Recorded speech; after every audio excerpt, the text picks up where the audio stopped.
Hi, it's Ryan from Knights Around a Table, and I'm going to unbox Who Cares? Because that's not the point of this video at all.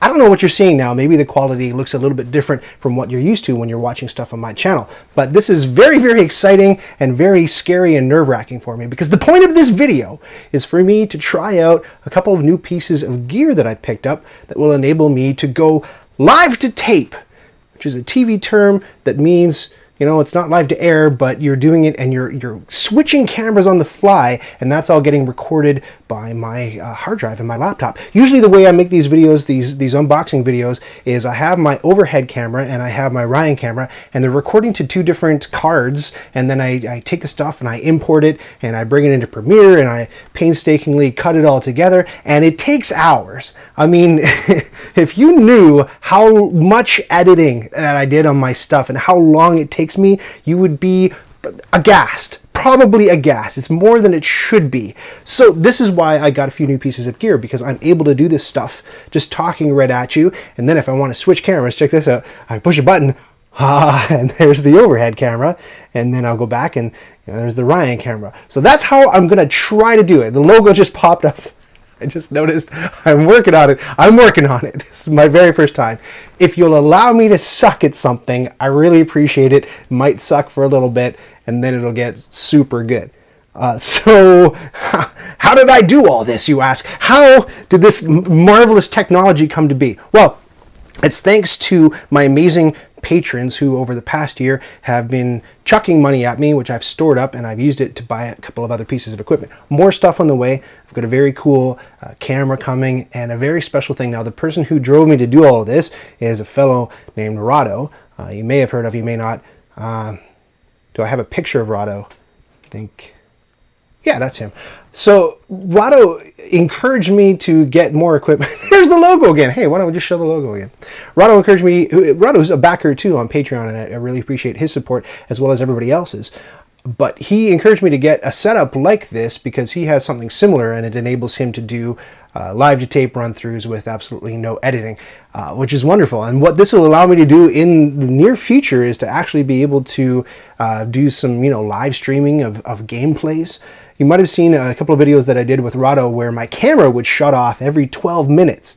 And that's just a limitation of DSLRs that shoot video. They can't go longer because somebody told me that would put them in a different tax bracket. They'd be priced as completely different devices, so they don't do it. So it's not my particular camera, it's all DSLRs. Can't go over 4 megabytes or 12 minutes. Megabytes? Gigabytes? I don't even know anymore.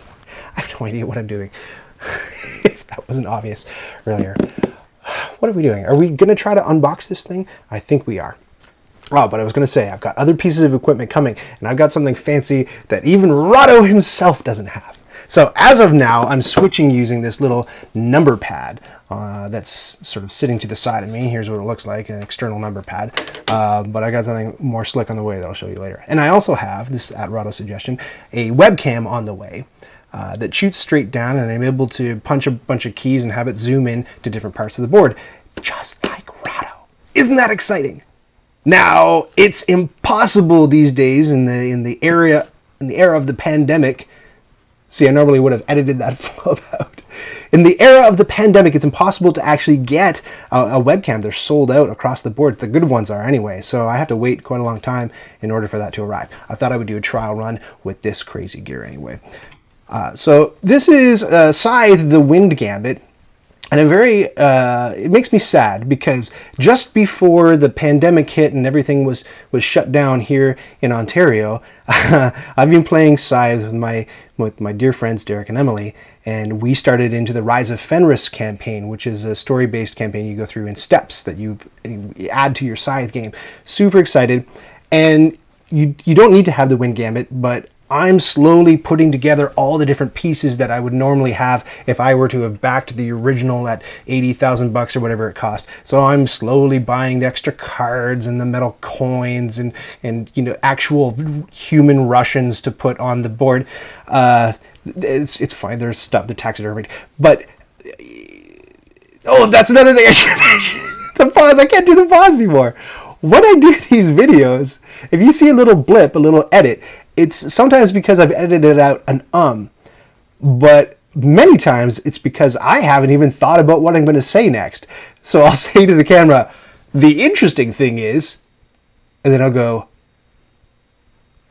duh, for like 15 minutes. And then when I think of what I'm going to say, I continue without moving my hands or anything. So it's you know, minimally disruptive as possible. So there could be, sometimes I just go have a sandwich. So there could be vast chunks of me not knowing what I'm doing in between those little blippy edits. So I just got myself doing it. I can't pause like that. I have to keep you entertained all times during this video. What was I saying? The Wind Gambit. So I actually rushed out to buy this thing right before the pandemic hit because we're playing Rise of Fenris. You don't need to have this when you're playing Rise of Fenris, but I thought it would be cool to have because the first scenario says play without the Wind Gambit, and then I'm sure the second scenario will say go to your FLGS and buy Wind Gambit. MSRP is 40 bucks or whatever it costs. I can't remember. It's been so long. And I haven't spent money or engaged in commerce in months. Back to this. There's nothing exciting in here. All it is I think just 5 or 6 different plastic airships, and I think a couple of cards that change the way the end of the game works. But here we go. Let's unbox it. Doing an unboxing like this is so nerve-wracking when you can't screw up or go back because, you know, once the genie's out of the bottle, that's it. You can't really. I've never, in case you're ever wondering if, gee, does Ryan ever like shrink wrap the game again if he screws up an unboxing? No, I never do that. I just lose it. I've only lost a couple of unboxings.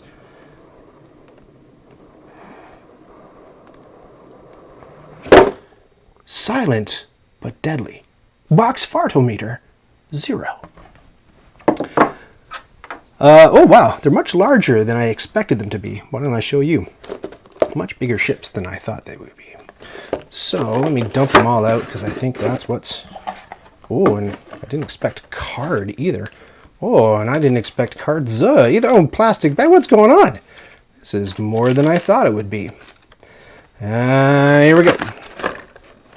So there are, what, 5 factions in the base game. Aha, we got sneaky little tape under here. I can already tell the way that I got the overhead camera to work so far is it's just my webcam. This isn't how I'm going to do it fully, but I can tell there's a bit of lag on it because it's actually going over Wi-Fi, which is the dorkiest way to do this. So hopefully it's not, the lag's not too bad. I probably did that completely backwards. You're supposed to flip it upside down. But here we go. They look, they're much, much bigger than I thought they would be. And they all come with, looks like this is a little baggie of stands. I wonder how high they sit. Let's find out. Da-da-doo. Little stands and little sticks. These remind me of, well, if you've ever seen Fraggle Rock, with the little, little green doozers that make doozer sticks out of radishes, and then the Fraggles adore eating radishes, and so they come and they eat the constructions, which the doozers hate, but they love building, so they're okay to build again. So it's a symbiotic relationship. One of the very first introductions I ever had to symbiosis. And here we go. And there's the, is that Polania? I can't remember which faction has red. But I am currently in Rise of Fenris playing the purple Japanese faction. And it looks like, are they all identical? Yeah, it looks like the same mold for all of the ships. Cheap, cheap, cheap, cheap, cheap. What do you think you're doing, Stonemeyer Games? I see you. Unique faction ships, one mold. Oh, that's fine. I'm not too burned about that. They're cool though. Like I'd fly that around. I'd fly peasants around in that airship. Why not? Cool. What else? What else? What else? A couple of empty plastic baggies. Cards we'll look at in just a second.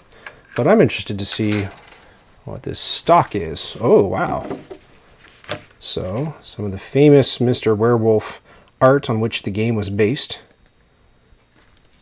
Bombard, it says. That's another thing that I'm going to get is Rahdo has a great little setup where, and Shea Parker does too, where they have a little camera that focuses on a green piece of construction paper, and whenever they want to show a card or an element up close, instead of, certain other YouTubers who will throw it as close to the camera as they can, it's wiggling all around, it's getting all fuzzy and out of focus. You can't understand what's going on.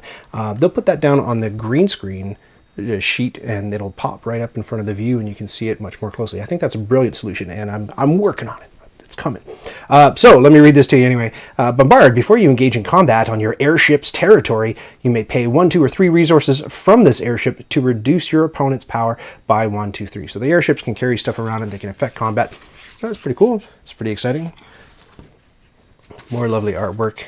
You know, one of the biggest reasons to buy this game, of course, is the artwork. It's all nice. I don't know if this stuff is repeated or how many of these paintings are repeated or if they're all unique. I somehow doubt that they're unique. That would be a whole lot of work, but not sure. The first player to have 5 or 6 stars on the triumph track during their turn will gain $5 and complete their turn. These are more little, looks like maybe mid-game goals or goals to grab while you're playing. There's 8 of them. And these are more, I'm thinking achievements. Yeah, so this is another achievement thing, but it's related to the airship. So it's a little bit goofy, and I haven't used it yet, but the original game comes with an achievement list where you can say, well, I was the first to flip the table during a game of Scythe or whatever. You check that off. I don't like writing on the stuff that comes in my games, especially on such nice stock. Like, if you meant for people to write on that, just put it on something more chintzy. I don't know if I would feel lowers the resale value of a game I am never going to resell. And cards. Here we are. If I were to estimate, that deck of cards is probably, we can just count them right there, probably like 50,000. So they have a new symbol on the back that I've never seen before. Mission possible. During setup, place one of the Automa star. Oh, this is Automa stuff. I see. Right. Because you would need to be able to have Automa rules for the airships flying around. You know what I find interesting about the word Automa? I forget which Stonemaier game they explain it in, but they say, oh yeah, it must have been Scythe. Or maybe Wingspan. They say, oh, we use the word Automa. It's automata or automata in English, but we use the Italian word for viticulture, which is our game about wine country. But there, I would have edited that long pause out. But we liked the word, so we kept using it for all of our games. And so now I noticed that other publishers and designers are using the word automa, the Italian word, I think, thinking that that's the word for the English word for an automated player. It ain't. Check your dictionary, fellas. What have we learned today? Ryan sweats buckets when he's out of his comfort zone. I had a backup picture of a kitten just to keep you entertained in case this all went completely south, but it seems to have gone okay. I won't know until I stop this recording and notice that I forgot to do XYZ, and this majestic presentation was all for naught, and you didn't catch any of it. But what should I say in closing? I should say thank you so much to my patrons. You guys made this fancy new gear possible. I'm excited to keep using it to get more stuff and to do exciting new forms of content for you. I've got stuff in the pipeline that I think you're going to be really excited about. Edit. I'm very excited to not have to edit this piece. I even put my outro videos at the end of this, which you'll see in a moment. Hopefully I don't mess it up. Thank you so much for bearing with me and allowing me maybe to fail a little bit. I don't know. We'll see when this goes up.